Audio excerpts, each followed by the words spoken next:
American citizens are now being detained by ICE. You heard me right. Let that sink in before you scroll away. Guys, we need to talk about what just happened in Chicago, because if this doesn't rattle you to your very soul, you're not paying attention. Her name is Maria Greeley, 44 years old, born right here in America in Illinois. Worked a double shift at a bar called The Beach on Ohio Street. She's walking home, minding her business, when 3 masked federal agents jump out, surround her, and zip tie her wrists. She says, "I'm an American citizen." They say, "Your passport isn't real." And that's not law enforcement, that's profiling, that's fear with a badge. Maria was held, questioned for about an hour, humiliated in public, and then finally released. No charges, no apology, just trauma. And as of now, ICE and DHS still haven't explained a damn thing. No warrant, no paperwork, no footage released.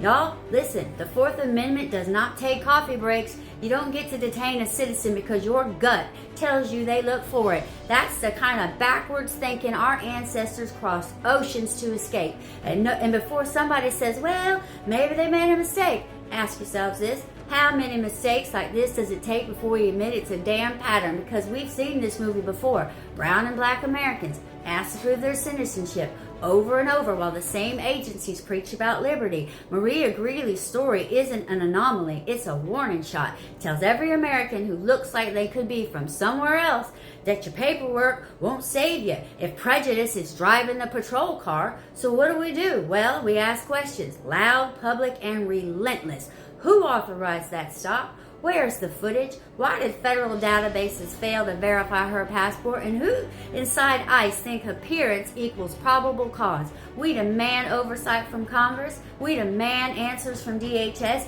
And we demand an apology to Maria Greeley and accountability for every single officer involved. Because if a U.S. passport doesn't mean freedom, then every one of us is one bad hunch away from being zip-tied too. And to the folks saying, well, that could never happen to me, that is exactly what every innocent soul thinks 5 minutes before it actually does. America doesn't crumble in one headline. It erodes in moments like this. Small injustices shrugged off as clerical errors till the Constitution itself feels optional. So share this. Talk about it. Ask your representatives where they stand, because silence is consent, and we've been quiet long enough. And listen, if you haven't yet, go read the companion piece we did on Substack today, A Nation Held Hostage by Its Own Reflection. It'll tell you exactly how we got here and why it matters more than ever now, because this is the Southern Punk Project, where truth comes with a draw and a backbone. We don't roast for sport. We roast to wake the porch up, and today the fire's burning for Maria Greeley.